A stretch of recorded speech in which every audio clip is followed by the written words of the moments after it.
Estamos ao vivo, muitas novidades chegando no dia de hoje. Aqui tinha muita gente perguntando sobre inúmeros assuntos importantes para os aposentados e pensionistas do Brasil inteiro. E hoje nós vamos falar aqui com o deputado federal Pompeu de Matos, um grande herói aí em nome dos aposentados. Muitas vitórias já chegaram e muitas vitórias chegando. E hoje, nessa live aqui, nós vamos falar dos assuntos mais importantes sobre as suas finanças. Nós vamos falar aqui do 14º salário, que muita gente estava pedindo, tem surpresa chegando aí. 13º salário antecipado. Essa dúvida agora, se vai acontecer ou não vai, você vai sair dessa dúvida. O 13º salário para o BPC Loas, que não tinha direito. O que está acontecendo aí nos bastidores? O Pompeu de Matos vai falar para nós. E ainda a tão falada, tão sonhada margem social, que é um empréstimo consignado com o juro bem baixinho assim. E tudo isso a gente vai falar aqui no assunto de hoje. Eu estou muito feliz em receber aqui mais uma vez, deputado Pompeu de Matos, seja muito bem-vindo no nosso canal, a transmissão para todas as redes de transmissão da João Financeira, mais de 33 canais simultâneos ao vivo. Muito feliz em receber você. Muito obrigado, João, muito obrigado a todos os internautas, aqueles que acompanham a João Financeira no vídeo, na imagem, na internet. É uma alegria poder falar contigo. Estou aqui em Brasília, no Batente, né, nesta quinta-feira. Eu só viajo à noite para Porto Alegre. Tu sabes que agora eu assumi uma outra tarefa aqui em Brasília. Além de renovar o mandato para o 6º mandato, né, a 6ª legislatura, como a gente diz, eu ainda assumi a missão de ser membro da Câmara dos Deputados. A Câmara dos Deputados tem 513 deputados, e dos 513, só 11 deputados têm lugar, têm espaço como membro da mesa diretora da Câmara Federal. E eu sou um destes membros, eleito, no voto, com 398 votos. A minha missão, o meu papel, é substituir o presidente da Câmara nas sessões. Então, desde o dia 1º de fevereiro, eu tenho presidido aí toda semana eu presido a sessão. Às vezes mais, às vezes menos, estou assistindo ali, estou eu presidindo a briga, o bicho pegando, né? PL com PT, briga, Bolsonaro com Lula, e eu intermediando, acalmando, enfim, fazendo o papel, distribuindo as falas, né? Enfim, ordem do dia, votação. Então, é um papel bem relevante. Eu me valho aí da experiência desses 6 mandatos, exatamente para equilibrar e fazer o meu papel, representar o povo gaúcho, o povo missioneiro, o povo brasileiro, naturalmente, e principalmente os nossos aposentados e aposentadas. Nós temos essa convicção, essa disposição de seguir na caminhada. Então, eu só queria afirmar isso para ti. Isso me dá mais responsabilidade, mais dever, mais compromisso, mais obrigação, mas que eu assumo com muito prazer e me sinto à altura desse desafio. Então, é um prazer agora, como membro da Câmara dos Deputados, da direção da Câmara, como presidente interino das sessões da Câmara dos Deputados, poder fazer esse bate-papo contigo, João. É muito feliz mesmo, e já vamos começar falando de vitória, vamos começar falando de coisa boa aqui. É lógico que a gente vai ter 13º, 14º, marcha social. Vamos falar de uma grande vitória também, que foi nomeada, né, com o seu nome, e você pode falar ainda mais sobre isso, porque muita gente estava preocupado. Inclusive teve uma imagem impactante que eu coloquei aqui no canal, quando as pessoas tinham que se deslocar, correr atrás da prova de vida, pessoas que estavam doentes, pessoas que não tinham condições de ir até o banco ou ir até o próprio INSS para simplesmente provar que está vivo ou que está vivo. Então, você teve essa participação fundamental e nos deixa muito felizes em saber que você luta junto com a gente. Você, apesar de ser aqui do Rio Grande do Sul, gente da gente, como a gente fala aqui, é o nosso ditado popular, ajuda o aposentado e o pensionista, que aqui eu considero sempre o nosso canal uma verdadeira família, que a gente ajuda as pessoas, e você ajudou muitas pessoas acabando com a prova de vida, que agora se torna praticamente automática. Eu queria que você falasse um pouco sobre essa grande vitória, e na sequência, pessoal, não saiam dessa live aqui, porque a gente vai entrar nos assuntos principais, que é 14º. Deputado, fala um pouco aí sobre essa prova de vida, tudo que você teve que trabalhar junto com a gente aí, ajudando a divulgar vídeos também, para que não precisasse mais passar por algumas vergonhas que eu coloquei uma imagem aqui de uma pessoa que estava muito doente, infelizmente, foi lá com sonda, com um soro pendurado e acabou depois falecendo só para provar que estava vivo. Então, eu queria agradecer por essa vitória que você providenciou para nós aí, e com certeza muitas outras que vão chegar agora, né? Veja bem, tu sabes que essa nossa luta vinha de longe. Eu brigo contra a prova de vida lá desde o governo Lula. Até porque quem inventou a prova de vida foi o ministro Berzoini. Ele foi deputado comigo aqui e ele inventou esse absurdo. Mas, enfim, eu briguei lá no Lula, da Dilma, do Temer, do Bolsonaro. E o ano passado a prova de vida estava assim na reta final para ser votada aqui na Câmara. Mas aí aquela coisa, terminou o ano, terminou o mandato, vira a página. Chegou esse ano, e veja bem, que incrível, né? O Ministério da Previdência Social coube ao PDT, e o ministro é o Carlos Lupe, que é o presidente nacional do PDT. Meu amigo, meu irmão, camarada, foi deputado aqui na Câmara, foi deputado constituinte. Eu cheguei no Lupe, né? Cheguei no Lupe contente, digo, presidente Lupe, por favor, não dá, ministro, para nós aguentar mais a vida. Essa exigência é esdrúxula. E fui explicando para ele, o projeto está lá, nós vamos aprovar, vai virar lei, mas está demorado. Enquanto isso, o povo sofrendo. Veja bem, o idoso de cama tem que sair da cama para fazer a prova que está vivo, de maca, cadeira de roda, uma humilhação. Quando, e eu expliquei para ele, quando, ministro, a prova de vida ela pode ser feita virtualmente. De que maneira? Com os dados que o governo tem do cidadão. E aí eu citei para ele. Por exemplo, quando tu vota, e tu vota 2 vezes cada 4 anos, votou, provou que está vivo. Então, vai anotando aí. Segundo, ministro, a pessoa vacina, tu entra no sistema. É tanto que eu vacinei 2 vacinas, a terceira eu fui a Santa Catarina, cheguei lá, dei meu CPF, e disse, não, o senhor pode pode aqui vacinar a terceira dose. Lá em Santa Catarina, não sabia nem quem que eu era, não disse que eu era deputado, nem nada. Tá lá, e assim, é um sistema nacional. Vacinou, tá vivo. Aí ele fez o ingresso no banco, consignado. Quem não tem um consignado para pagar, né, João? Então, tá vivo, é o sistema. Aí tu vai no SUS, Sistema Único de Saúde, se apresentou lá para uma consulta, enfim, para um procedimento, tá vivo. Tu vai no SUS, Sistema Único de Assistência Social, da Prefeitura, ali todo é um sistema nacional. Tu está no CAD único. Então, aonde tu quer em uma demanda, uma consulta médica, está provado que tu estás vivo. E se a pessoa vir a óbito, eu disse para o ministro, ninguém é velado, enterrado, ninguém é cremado, se nem antes registrar a certidão de óbito. Né? Ninguém, absolutamente ninguém. Consequência, o que acontece? O cidadão faleceu, registra e o INSS na mesma hora manda, o cartório manda a mesma hora para o INSS. E o INSS fica sabendo. E eu disse para ele que é uma prova, ministro, se uma pessoa falecer no sábado e for velado sábado, domingo, na segunda-feira, um ente querido, um parente, tiver a senha, muitas pessoas, né, idosos, fornecem a senha para um filho, para um neto, enfim, para alguém da família, e ele for lá no banco para sacar o dinheiro para pagar o velório do falecido, o banco já está sabendo que o infeliz faleceu. Já sabe, porque é um sistema integrado, o que diz, cancela o CPF, cancelou o CPF dele. E aí expliquei tudo isso para o ministro. Me disse assim, mas é uma barbaridade. Deixa para mim.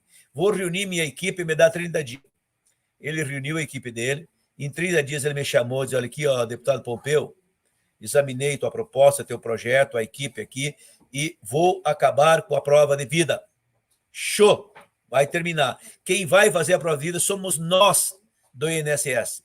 Então, nós vamos ter o sistema, acesso do TRE, saber se votou, nós vamos ter acesso ao sistema de vacina, saber se vacinou, nós vamos ter o acesso de financiamento do banco, se ele tem financiamento, no Sistema Único de Saúde, nos ruas e, inclusive, no Bolsa Família e no CAD Único. Então, imagina. E se ele não estiver vivo, nós vamos ver se não está nos óbitos. E se não tiver nem num, nem no outro, nós do INSS vamos atrás dele, na casa dele. E enquanto não achar ele, nós vamos ficando ele, porque é responsabilidade nossa. Ou seja, a prova de vida ficou invertida agora. Que maravilha. Então, essa é uma conquista. O ministro gravou um vídeo. Eu vou te mandar esse vídeo, João. Gravou um vídeo junto comigo, me agradecendo, enfim, eu agradecendo ele, e precisava ir com o coração, com um mínimo de compreensão, de respeito com o aposentado. Agora, acabou a prova de vida, não vamos mais nem falar disso, por uma vergonha que sentia nós, políticos, exigir isso. Parece que nós vamos ficar velho também, né? Não vamos ficar doente, enfim. Eu quero ficar bem velhinho, né? Se possível com saúde, né? Mas eu quero ser respeitado. Então, se eu quero ser respeitado lá na frente, eu tenho que arrumar respeito aos que aí estão. Minha parte eu estou fazendo, com muita honra.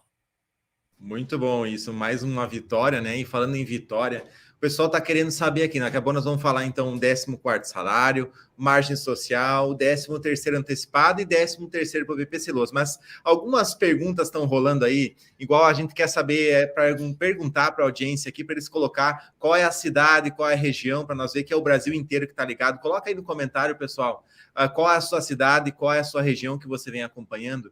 E pelo que eu acompanhei também aqui alguns comentários, o pessoal está nessa dúvida aqui agora. Nós vamos entrar um pouquinho só na política, para nós aí entrar nos assuntos ao que interessa. Aqui nós vamos falar de dinheiro, aqui vai ficar bem interessante essa live. Enquanto o pessoal está comentando aqui, tem pessoal do Rio de Janeiro, tem pessoal de Belo Horizonte aqui. Então é o Brasil inteiro, tem de Uberlândia, Minas Gerais, tem do Ceará, todos os cantos do Brasil estão ligados nessa live aqui, até Manaus, pessoal da Bahia, vai colocando aí, pessoal. Ó, o pessoal, os gaúchos estão aqui, ó. A Iracema, inclusive, ela é membro do nosso canal aqui de Capão da Canoa, nossa colega gaúcha. Uma pergunta bem importante, enquanto o pessoal vai comentando aí a sua cidade e região.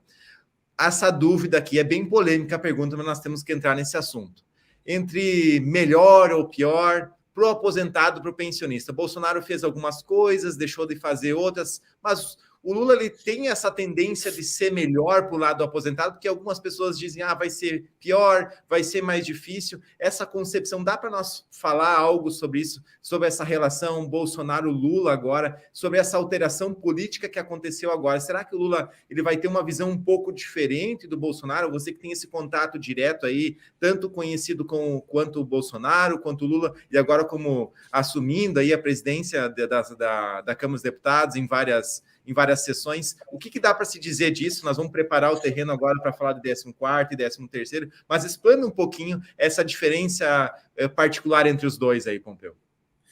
Olha, na verdade, João, eu sempre digo assim, política e feijão você faz na base da pressão. Nada tu ganha de graça. Tu tens sempre que lutar. Isso vale para o Bolsonaro, se tu não lutar, não consegue.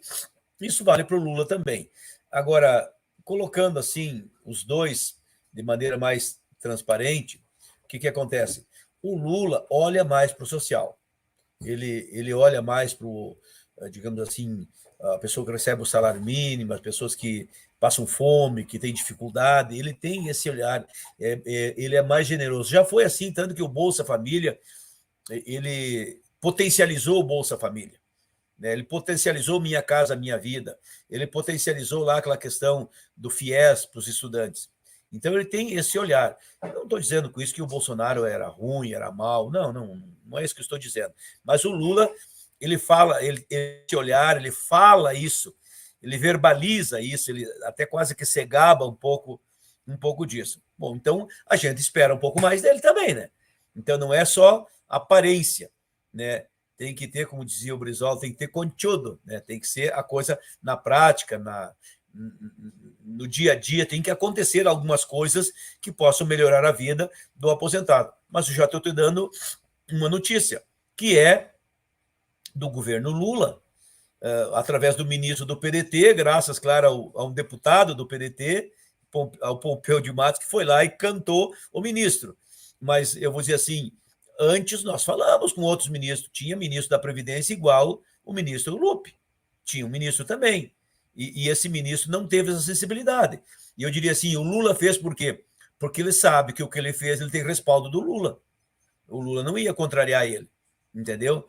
E na questão do ministro anterior, que eu confesso para ti que nem me lembro o nome, ele não tomou essa atitude, não teve esse sentimento, essa sensibilidade.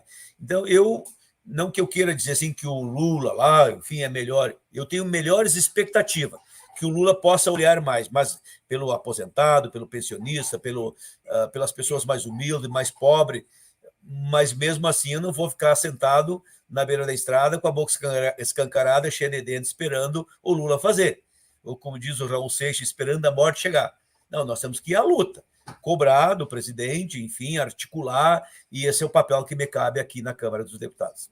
Excelente. O pessoal, inclusive, parabenizando aí o deputado nos comentários, a Elza, que está sempre aqui no nosso canal, e vamos começar os assuntos que interessam aqui. Você que chegou agora nessa live, quem não apertou o botão do like, aperta aí, que é conteúdo, é de graça. O deputado está disponibilizando também do precioso tempo dele aqui para trazer essas notícias que vêm por aí agora. Nós vamos começar falando, deputado, sobre o 13º salário pro BPC Loas, depois nós vamos falar sobre a antecipação. O BPC Loas é um povo carente, são pessoas doentes, né, acima de 65 anos de idade, e o senhor já tem um projeto lá que está tramitando. Então, fala um pouco sobre isso agora, nós vamos explanar o 13º do BPC, depois nós vamos para antecipação e depois a margem social e 14º salário. Então, não saiam da live, tem muita novidade. Fala aí sobre o BPC Loas aí, deputado. Veja bem, João, o BPC, o benefício da prestação continuada, é importante que as pessoas entendam, que muitas vezes não sabem.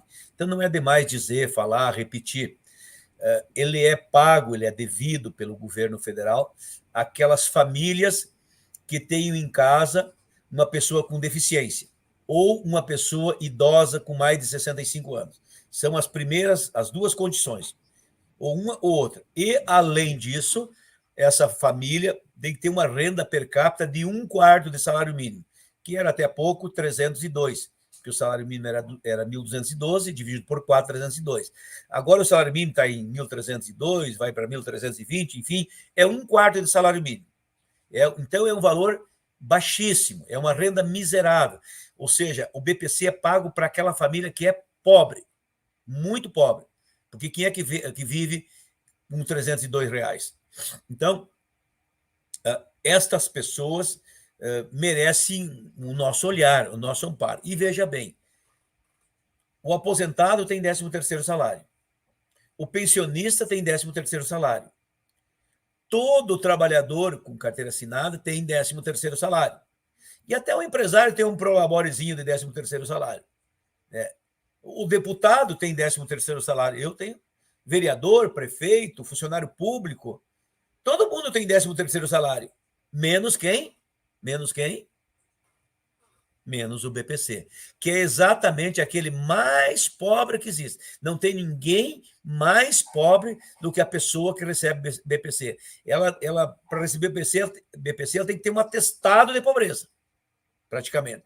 Mostrar que ela vive dessa renda miserável aí. Pois bem, e, no entanto, o BPC não tem 13º. É uma coisa assim muito, muito injusta. Por isso, o meu projeto, ele está andando bem, já foi aprovado em 2 comissões, e eu vou dizer para ti, tenho convicção que esse projeto, mais aqui, mais ali, mais acolá, ele vai ser aprovado, e nós vamos aí atender as mães do BPC, porque o BPC, via de regra, são as mães que cuidam. As mães que são filhas dos avós, dos pais idosos, né, que são avós dos seus filhos, ou as mães que têm filhos com deficiência. Então, via de regra, o BPC, quem cuida, quem controla, são as mulheres. Aliás, começou ontem o mês das mulheres, né? Parabéns aí a todas as mulheres guerreiras, né? Lutadoras, mulheres, até porque nós, os homens, temos que compreender que todos nós nascemos da onde? Da barriga de uma mulher, né? Primeira coisa que a gente faz quando nasce é se alimentar no seio de uma mulher. Primeira coisa. E depois, em seguida, no colo para se acarinhar. Depois, pela mão, no chão para aprender a caminhar. E depois de grande, que tudo que marmanjo quer é viver no coração de uma delas, né? O que não é fácil, né? Então, meu carinho, respeito às mulheres todas, e são as mulheres as mães do BPC. E é para elas, então, que nós estamos trabalhando para esse 13º salário, e acredite, este ano é o ano do 13º salário do BPC. O projeto está parado. Por que está parado? Porque as comissões aqui em Brasília não foram instaladas. Não tem nenhuma comissão instalada. As comissões vão ser instaladas, vão ser definidas a partir da semana que vem, e eu acho que instalado na outra semana. A partir do que, então, esse debate do 13º salário do BPC vai levar adiante, vai seguir a caminhada, e eu estou na linha de frente até, porque o projeto é meu. Onde tem coisas de previdência social, direito previdenciário, direito do aposentado, do BPC, enfim, direito da previdência, anote lá que o Pompeu de Matos está junto. E não faço nem o favor, estou cumprindo o meu dever, porque eu sou pago como deputado e sei que os aposentados me ajudaram a me colocar aqui. E quem não me ajudou, é para eles, eu vou trabalhar também, não importa, é do meu dever que eu faço com muito prazer. Isso me deixa muito feliz também. A gente sabe desse povo necessitado, o BPC Loas é os que mais precisam, né? Então, aí já fica para você que está assistindo essa live compartilhar, porque o BPC Loas tem um papel importante também na sociedade, são pessoas que precisam muito disso, e o deputado está aqui lutando junto com a família aqui dos canais da João Financeira para conseguir aí o 13º para o BPC. Agora nós vamos entrar em um outro assunto bem importante também, que é a antecipação do 13º salário. Depois nós vamos falar de margem social e ainda 14º. Gente, a live está muito legal, muita gente chegando, mais de 1.800 pessoas já nos assistindo em todos os canais aqui. E aí agora, a gente sabe que dinheiro para isso tem, 13º antecipado, a gente sabe que o Bolsonaro fez um decreto lá, o 10.410, antecipou nos outros anos, o deputado também esteve com nós em mais uma jornada. É muito bom quando você vem aqui, porque a gente luta junto, a gente pega aí na luta de verdade, faz a cobrança, move as pessoas através das redes sociais, e isso dá muito resultado, tanto que a gente venceu aí as outras vezes para antecipar, e muita gente está aqui cobrando, muita gente quer essa antecipação do 13º salário esse ano e perguntando, já está correndo essa informação nos corredores do Congresso Nacional? Você que tem esse contato mais direto, existe a real possibilidade aí para antecipar logo esse 13º, visto que tem orçamento para isso, tem dinheiro para isso? Explana um pouco mais aí, porque muita gente está precisando, está querendo. Inclusive, vamos pedir para o pessoal comentar quem quer o 13º antecipado logo, escreve no comentário eu quero, vamos ver se muita gente vai comentar aí.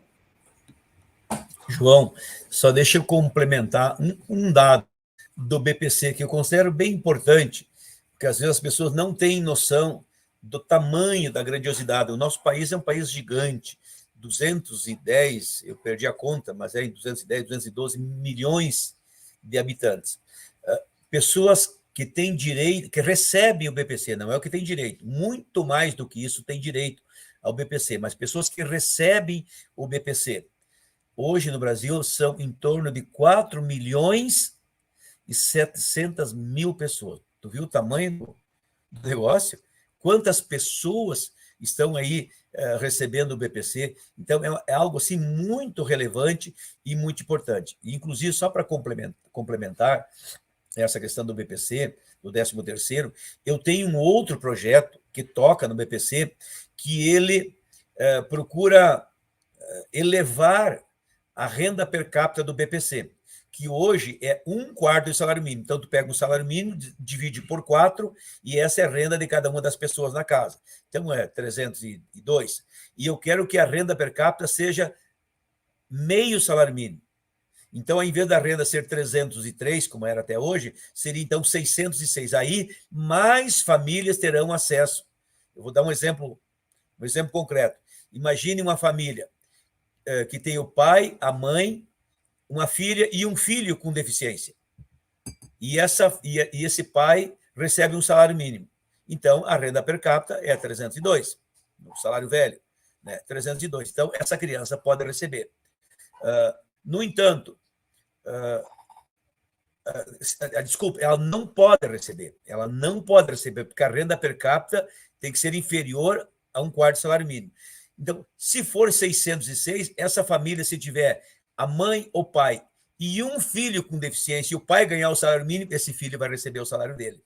Ou seja, um salário mínimo para 3 faz com que o filho receba o salário mínimo. E essa é a minha luta, que é o outro projeto para elevar a renda per capita do BPC, para que mais famílias tenham acesso ao BPC, especialmente essas famílias que, como disse, têm o idoso pobre com mais de 65 anos ou que tem o filho com deficiência. Olha aqui, ó, João, só quem tem um filho com deficiência em casa sabe o que eu estou falando. É remédio, é amparo, é proteção, é carinho, assistência. Só quem tem um idoso pobre em casa, uma pessoa com mais de 65 anos sabe, daqui a pouco, assim como o deficiente é uma cadeira de roda, é mais remédio, tem que carregar, tem que apoiar, tem que amparar, olha, então não brinquem com coisa séria, porque eu sei do que estou falando, que eu tive isso dentro da minha família, a tia Maria, irmã do meu pai, era deficiente, assim, totalmente deficiente, minha avó morreu e meu pai cuidou dela até morrer. E eu sei o que a minha família passou e não tinha amparo nenhum, por isso a minha luta. Bom, sobre o 13º salário, antecipação do 13º salário. São 35, 36 milhões de aposentados. Dinheiro para isso, previsão orçamentária, tem. Porque todo ano é previsto no orçamento. É claro que a previsão orçamentária, que o pagamento é para dezembro, mas a previsão orçamentária não diz o dia. E ela não precisa dizer o dia. Aí o governo prioriza o que ele quer fazer no mês de janeiro, no fevereiro, no março, o que ele quer deixar para depois, o que ele quer puxar por primeiro, o que ele quer antecipar, o que ele quer adiar. O governo tem esse poder de manipular o orçamento. E se ele precisa, por exemplo, o 13º que está previsto para pagar em dezembro, mas que já está orçado desde agora, tá? Já está reservado no orçamento esse valor, se o governo quiser antecipar, ele sozinho, sem precisar da Câmara, do Senado, do Parlamento, não precisa fazer lei nenhuma, ele, por decreto, antecipa o 13º salário. E aí é a nossa briga. Por quê? O presidente Bolsonaro antecipou 2 vezes. Eu confesso para ti que, sabe aquela coisa que é bom, mas é ruim? Então, foi bom que antecipou. Chega ao final de ano, o bicho fica preto. Chega ao final de ano, o bicho fica preto. É bom que antecipou, tá bem. E por que é ruim? Porque chega dezembro não tem. Por isso que nós queríamos que antecipasse, mas pagasse o 14º em dezembro. E eu vou repetir a mesma coisa agora no governo do presidente Lula. Eu quero que antecipe, mas quero que pague em dezembro o 14º. E eu vou continuar batendo, vou continuar insistindo, persistindo, até porque os meus argumentos é que são bons. Não sou eu que sou bom. É o aposentado que fez por merecer. Então, a nossa luta continua, nós vamos trabalhar, já estamos pressionando para que o 13º seja antecipado para maio. E aí, sendo antecipado para maio, nós temos mais argumento ainda, mais razões para pelear para que em dezembro tenha o 14º. Se o governo não antecipar, eu digo então, como é que vai ser? Pagaram o 13º ano passado em maio, e aí vão levar 1 ano e meio para pagar, 1 ano e 7 meses, 8 meses, para pagar o próximo 13º, e o aposentado vai viver do quê? Aí é castigo. Então, o Bolsonaro não deu o 13º, o 14º. Eu faço uma crítica, depois nós vamos falar isso, mas pelo menos antecipou o 13º. Entendeu? Então, eu espero, no mínimo, que o presidente Lula antecipe o 13º. E, no máximo, né, cumpra o nosso desejo, cumpra com o dever de atender os aposentados e pague também o 14º. Então, a disputa, né, a peleia, a luta, abriu-se o campo e nós vamos pelear campo afora, para que a gente possa primeiro antecipar o 13º salário e depois lutar pelo 14º. Perfeito, porque muitas pessoas não entendem e perguntam muito isso, já que a gente abriu do 14º, depois a gente vai falar da margem social, que tem muita gente perguntando aqui.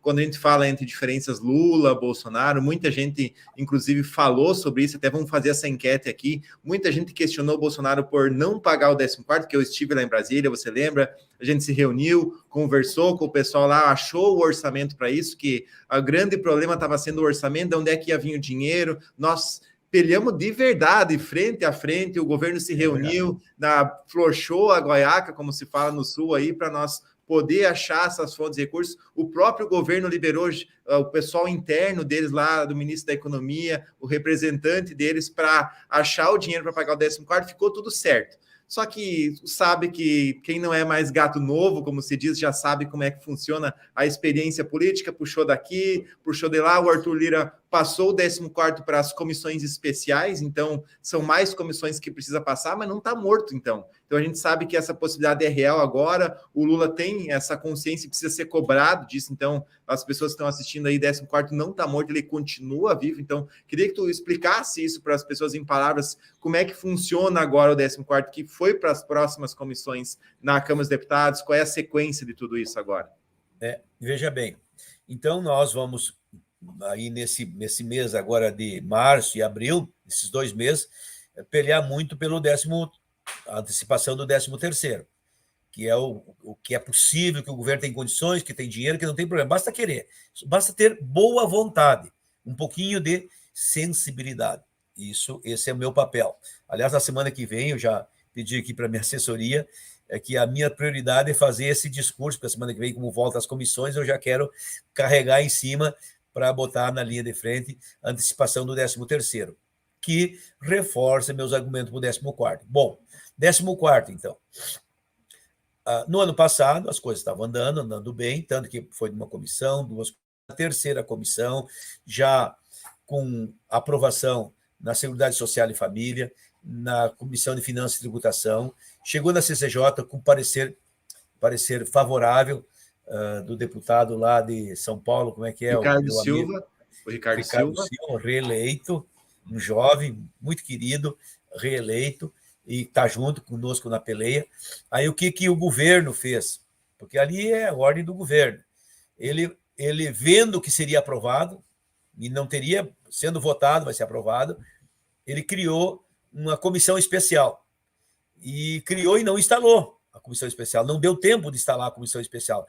Ou seja, ele criou, na verdade, um subterfúgio, né, para empurrar com a barriga, para não deixar ser votado. Qual é a minha indignação? A minha indignação é que, e aí eu fiz a cobrança, que o presidente Bolsonaro, ele, presidente, podia ter chamado para si a responsabilidade e ele podia ter emitido uma medida provisória e pago o 14º salário. Então, assim, não tinha dinheiro? Tinha. Nós achamos os recursos da onde vinha. E mais, ele, presidente Bolsonaro, podia sacar acima do teto, porque a Câmara autorizou ele. Nós autorizamos para o presidente Bolsonaro 4 vezes ele furar o teto. Ele furou o teto em 60 e poucos bilhões no primeiro ano. Ele furou o teto em 500 e tantos bilhões no segundo ano, por causa da pandemia, e eu não estou criticando. Eu estou falando, noticiando, porque é fato. Até porque para furar o teto eu tenho que aprovar. Nós temos que autorizar e nós autorizamos. O presidente pode furar o teto. E ele furou autorizadamente, legalmente, sem nenhuma irregularidade. Aí, no terceiro ano, ele furou o teto em 160 e poucos bilhões. E no quarto ano, ele furou o teto em mais 70 e poucos, 80 bilhões. Somando, deu 795 bilhões de fura-teto no governo do presidente Bolsonaro. E eu não estou dizendo que está errado. Ora, se furou 795 bilhões, não podia furar mais 35? 40? O que é 40 para 795? Nada. Entendeu? Não dói, não machuca. Então, ele tinha isso na mão. Ele podia ter feito. E se ele... E, aliás, vou dizer para ti, ele fez no fura-teto, ele colocou o dinheiro autorizadamente pela Câmara, sempre autorizada. As pessoas não confundem, o Pompeu está lá falando mal do presidente Bolsonaro. Eu não estou falando mal, pelo amor de Deus, não digam bobagem. Eu estou mostrando o equívoco que ele cometeu, inclusive com ele. Porque no final, os aposentados não receberam, mas ele pagou caro, ele pagou mais caro. Porque os aposentados ainda podem receber. Ele perdeu o mandato, ele perdeu a eleição. Então, ele furou o teto em 40 bilhões desses 795, uma parte dos 795, uma parte foi 40 e poucos, 50 bilhões, foi para pagar o Bolsa Família, que era chamado, então era chamado de Auxílio Brasil. Ele mudou de nome. Pagou 6 meses de Auxílio Brasil. Faça a conta comigo. 6 meses de Auxílio Brasil a R$200, porque era 400 e ele aumentou para 600. Então, são 200. 2 vezes 6, 12. O salário mínimo era 1.212. E, então, o 14º é em torno disso. Ou seja, ele preferiu pagar mais 200 para o Bolsa Família e não pagar para o aposentado. E eu vou dizer para ti, ele errou o passo. porque ele pagou esse valor para o Bolsa Família, para o Auxílio Brasil, e esse pessoal do Auxílio Brasil, do Bolsa Família, que é pessoas que precisam, que merecem, enfim, que a gente reconhece, que eu apoiei, que eu ajudei a votar, que nós aprovamos, mas esse pessoal não era eleitor do Bolsonaro. Votaram no Lula. Exatamente. Ele era o eleitor do Lula. E aí, mesmo o Bolsonaro dando os 200 para ele, eles não reconheciam. Eles, o Bolsonaro deu porque está com medo de perder, quer levar nosso voto, nós vamos votar no Lula e depois votamos de novo. Depois o Lula... E era um programa do Lula, né? Que o Bolsonaro... porque o programa era do Lula. Exatamente. E aí, se o presidente Bolsonaro tivesse dado para os aposentados, vou dizer para ti, os aposentados, o Lula nunca fez uma coisa parecida para os aposentados. Para o Bolsa Família, era o Lula que vinha tocando, era o Lula que vinha. Ele conquistou aquele eleitorado, ele conquistou aquela base. O Lula é jeitoso. Mas nos aposentados, o aposentado ali primeiro, que é mais velho, é mais família, mais conservador um pouco, mais tradicional. Então, tinha um pouco mais o perfil do Bolsonaro. Não me confunda, mas como eu enxergo, era um pouco mais o perfil do Bolsonaro. Se esse aposentado simpatizava um pouco mais com o Bolsonaro e o Bolsonaro bota 1.200 pila na conta dele, ô Rio Grande velho, ele saía mais faceiro que ganso em Itaipa de Açude. Né? Pode ter certeza. E aí, eram 35 milhões de aposentados. Eles acreditam que iam reforçar o time do Bolsonaro. E consequentemente, iam fazer a diferença. Porque a eleição do Bolsonaro, do Lula Bolsonaro, foi 2 milhões e... Me ajuda aqui, 400? 2 milhões e 200, 2.400. Eles vão conferir aqui, vão pegar bem certinho. A metade que vai, a metade que vem é 1 milhão e pouco. 1 milhão e pouco que vem, 1 milhão e pouco que vai, está feita a diferença. Está entendendo? A diferença foi bem pertinho.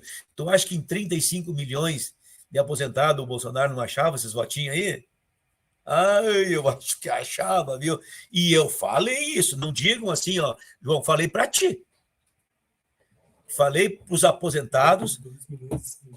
2 milhões e quanto? 2 milhões e 100 mil. 1 milhão e 50. A diferença.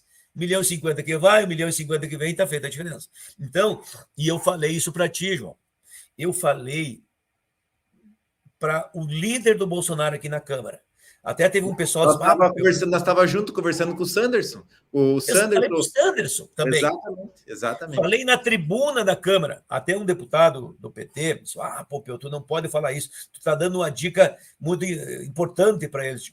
Mas eu estou defendendo o aposentado. Se ele apoiar o aposentado, bom, quem vai decidir o seu voto, o que vai fazer com o seu voto é o aposentado, não sou eu.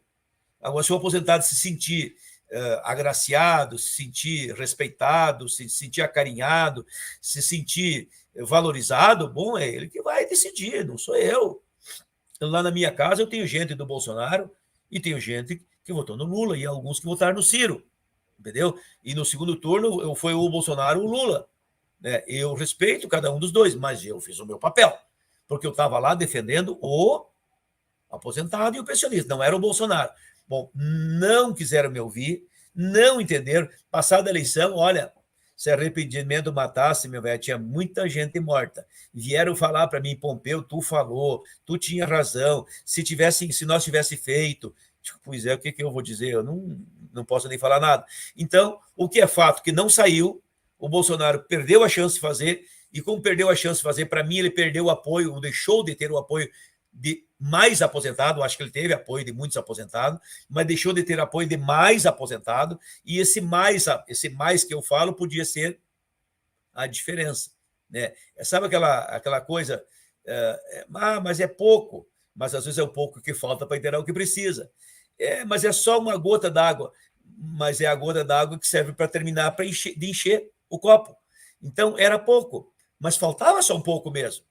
Né? Então, fiz a minha parte, não deu certo, lamento, passou de ano, eu vou continuar com os mesmos argumentos, com as mesmas razões. Não é porque mudou do Lula para o Bolsonaro que eu vou mudar, porque eu continuo defendendo os aposentados, o Bolsonaro errou, se equivocou, acho que pagou caro pelo erro que cometeu, e eu espero que o Lula não cometa esse erro, que ele ouça a gente e faça a parte dele. Exatamente. Muita gente perguntando agora, nós vamos falar sobre margem social. Gruda nessa tela aí, você que estava perguntando agora, muita gente, margem social, e agora, o que acontece? Mas eu queria fazer uma pergunta para a nossa audiência agora. Você acha aí que o Bolsonaro realmente perdeu a eleição por não ter pago o 14º salário ou foi por outros motivos? Escreve aí alguns comentários relacionados a isso, se você concorda com isso, discorda. Mas é uma baita pergunta, muito inteligente a pergunta, viu? Exatamente. Para ver o que o internauta... O que o aposentado pensa sobre isso? Eu estou dizendo assim, ó, desculpa eu me intrometer aqui, João. Eu estou falando do meu coração. Isso que eu estou dizendo não é assim para dizer, toma, bem feito. Não tem nada disso.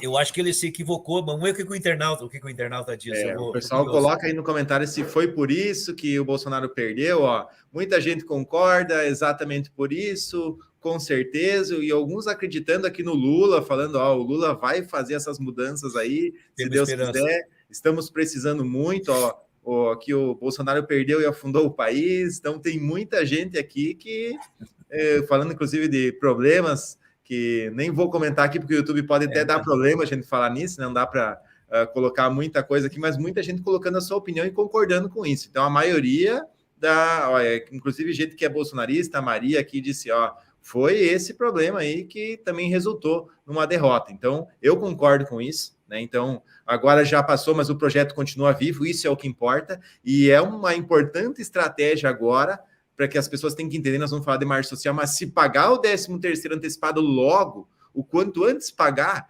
reforça muito, traz muita força agora para o 14º salário. Então, você que está assistindo essa live, quer o 13º antecipado e precisa do 14º, gente, compartilha essa live, não custa nada, é um botãozinho que você aperta aí para trazer mais pessoas aqui para nossa família, para lutar junto. Eu estou trazendo as pessoas relevantes aqui no canal também, para ajudar você aposentado. Em breve aqui, nós vamos ter um colega seu também aqui pela primeira vez no nosso canal, que é o Celso Russumano. Mandar um abraço para ele, vai estar aqui também, seu colega aí, vai falar sobre empréstimo, sobre as fraudes que está acontecendo, e é bem importante trazer pessoas iguais a você, igual o Celso Russumano, que venham aqui no canal para ajudar essas pessoas que precisam, né? E agora a gente vai falar, Pompeu, sobre margem social, e eu quero fazer uma pergunta. Só deixa eu falar uma coisa do Celso Russumano. Tu conheces ele pessoalmente? Sim, já conversei com ele, O Celso Russumano é um figuraço. Olha aqui, ó. Sabe de onde é a esposa dele? Tu não acredita. De Três Passos. Olha aí, gaúcha também. Do lado de Santo Augusto. E eu conheço ela desde jovem. Eu me lembro quando ele começou a namorar ela. Ontem ainda eu estava falando aqui para um amigo meu. Ele é um casal lindo, tem uma família linda, acho que tem, que eu sei, 2, não sei se não é 3 filhos já, e o Celso Russumano é meu irmãozão. Ele ia de helicóptero, olha o que eu estou te falando, pergunta para ele depois, sacaneia ele. Ele ia de helicóptero de São Paulo a 3 Passos, aí nas Barrancas do Uruguai, para namorar a esposa dele, uma mulher aqui muito de casa. linda, muito querida, perto aí de Ibirubá, do lado de Santo Augusto. Eu sei porque a gente conviveu muito, eu convivi muito com a família dele, então eu sei toda a história dele. Ele dá risada e quando ele me encontra, ele pede para mim fazer poesia para ele. Ele pediu um dia para mim fazer uma poesia para ele e para a esposa dele, e eu fiz. Eu sou um fã dele, viu? Ele é uma figura que merece o nosso carinho e nosso respeito. Viu? Vou mandar para ele depois essa transmissão. Vai fazer sucesso no programa aí. Vou mandar, com certeza. Obrigado aí.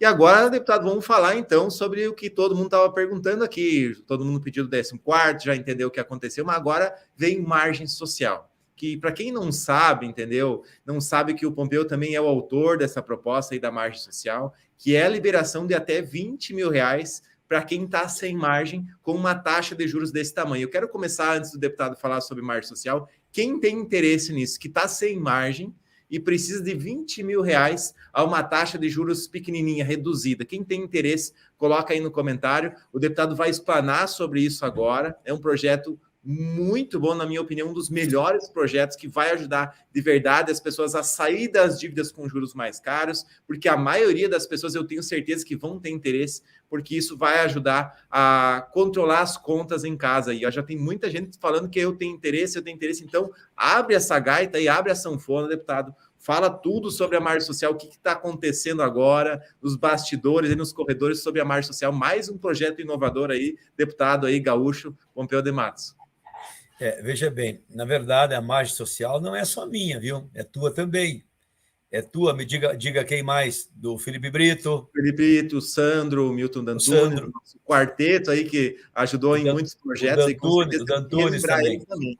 É um trabalho que a gente construiu com muitas mãos, vocês, a equipe de vocês, a minha equipe aqui em Brasília, ou seja, muitas cabeças pensantes, porque a margem social, é preciso as pessoas entenderem, é um passo adiante do que era a margem do consignado, né? E permite exatamente que tu tenha acesso a um crédito melhor, em melhores condições.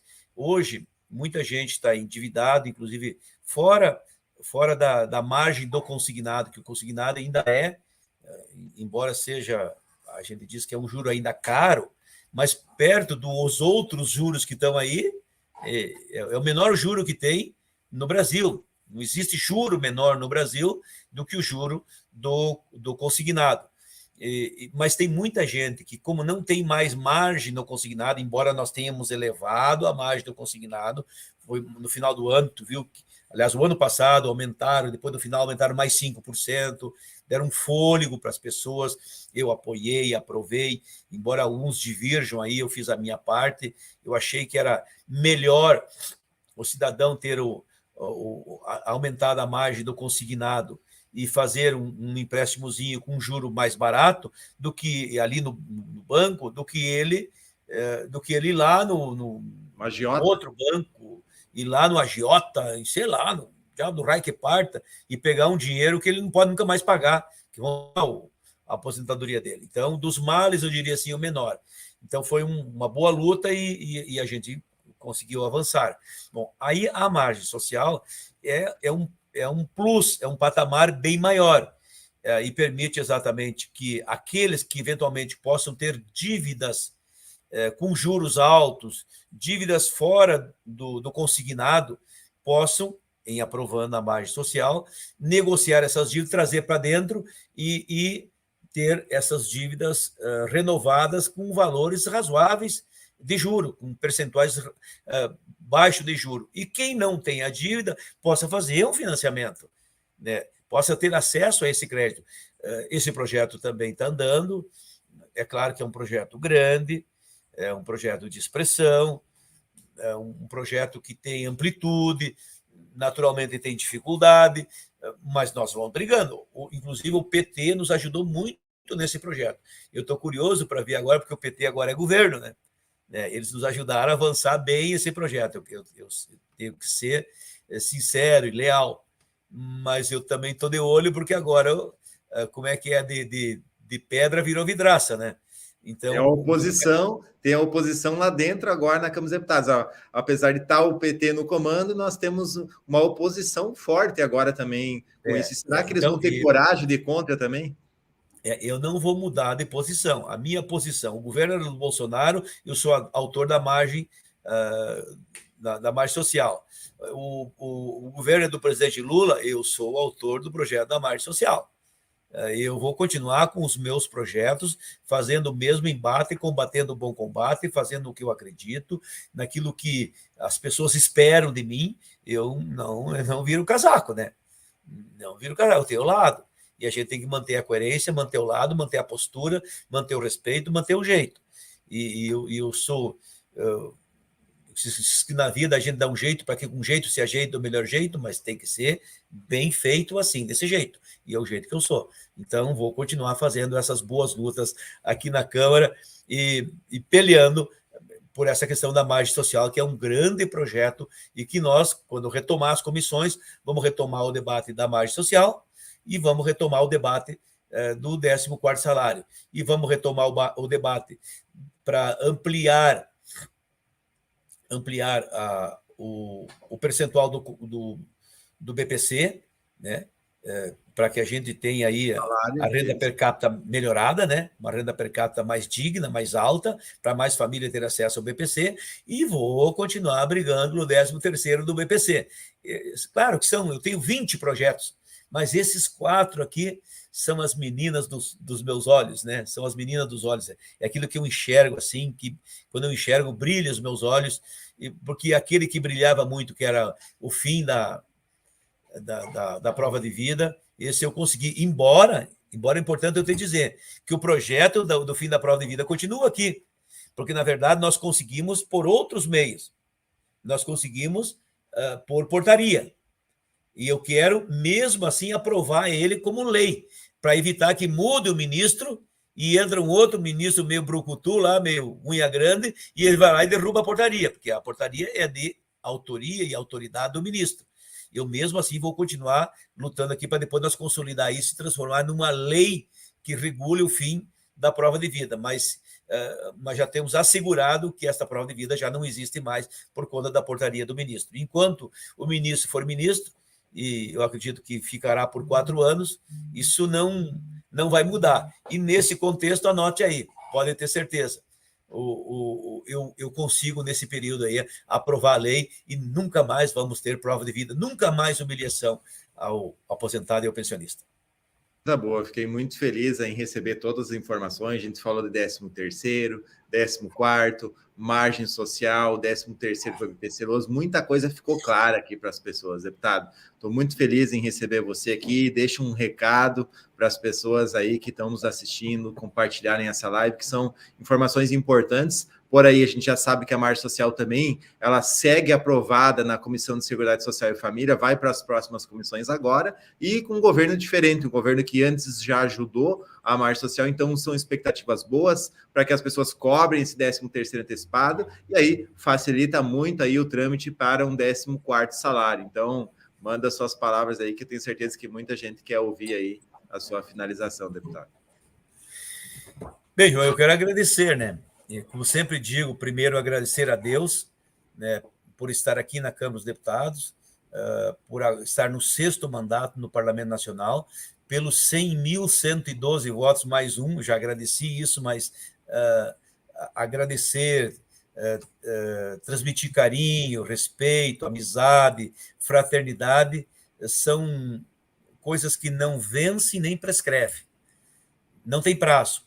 Então, sempre é tempo. Então, eu reitero aqui a minha gratidão a Deus, minha gratidão ao povo gaúcho, aos aposentados, aposentadas, que me deram essa oportunidade de continuar trabalhando aqui, vou fazer a minha parte. Agora, a gente conseguindo essa façanha de poder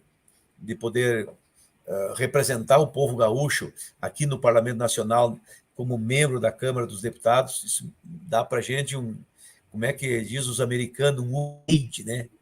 E para nós é um degrau a mais, né?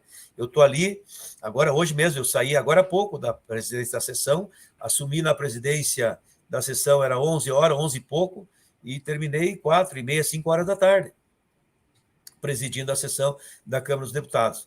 E isso é uma benção, via de consequência, uma responsabilidade.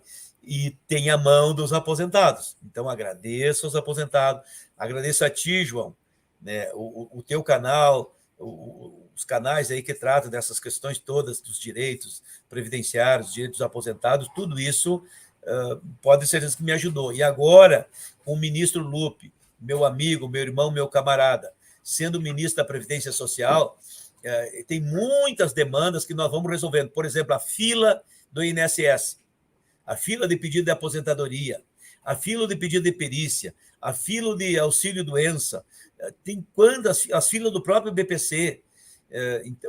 Então, nós temos que ter esse olhar, não só para os aposentados, para os aposentandos também, aqueles que estão para se aposentar. Tem muitas demandas e eu preciso dizer que vou fazer a minha parte e vou lutar muito para que os direitos dos aposentados continuem, né, sendo validados, convalidados e respeitados. Para mim, nós vamos terminar agora, João, até Sim. Porque daqui a pouco tem que ir para o aeroporto aqui em Brasília, né, longe um pouco aqui da Câmara dos Deputados.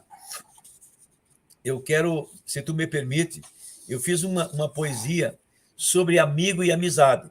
E se tu me permitir, eu termino a nossa live falando nessa poesia que eu escrevi aqui, dizendo essa poesia que eu escrevi. Com certeza. Vamos ouvir. Então, vou te ouvir. Vou te dizer. É amigo e amizade. Amigo, palavra singela, que traz em sua essência a generosa convivência da vida em fraternidade. Nome próprio da amizade, lapidado pelo tempo, o mais puro sentimento que une a vida da gente, depois guarda para sempre os mais sublimes momentos. A amizade não tem preço. E amigos são como ouro. Na verdade, são tesouros, são diamantes e são graça, que a gente recebe de graça. São poucos, mas verdadeiros. E são sempre os primeiros a nos emprestar o ombro e nos amparar no tombo, por serem o melhor parceiro. Amigo carrega consigo, no pulsar do coração, a força que te ergue do chão, com suas mãos abençoadas, nunca te deixa na estrada, e se for preciso, até briga. É quem acaba as intrigas, são os braços que te abraça, e não há o que não se faça com a força da mão amiga. Amigo, palavra sagrada, que traz em sua essência, que toca fundo na alma. Amigo, palavra sagrada, que toca fundo na alma, que acarinha e acalma e para a vida dá sentido, resgata elos perdidos, é porto seguro, abrigo, proteção contra o perigo, amparo, luz e escudo. Mas só terá isso tudo quem tiver um grande amigo. Coisa boa, parabéns aí. Esse é meu grande amigo, João, pode ter certeza. Os internautas são os amigos que eu carrego no coração, porque me trouxeram até aqui, não me deixaram cair no chão, me emprestaram o seu ombro, amigo, nos ampararam no tombo, nos mantiveram de pé e me fizeram o seu deputado para trabalhar para os aposentados. Parabéns, deputado, muito lindo mesmo, fico muito honrado em receber isso, gratidão, digo as mesmas palavras sobre amizade, principalmente por ser conterrâneo, gaúcho aqui, terra e gente da gente, como eu falo. Muito obrigado, que Deus continue abençoando você, trazendo saúde, defendendo a quem mais precisa, que são os membros da nossa família aqui, da família da João Financeira TV, aposentados, pensionistas, beneficiários do BPC Idoso, todo mundo que assiste. Muito obrigado, deputado, e a todos que nos assistem aqui. Deus continue abençoando a todos, e eu vejo a todos aí nos próximos vídeos. Um grande abraço.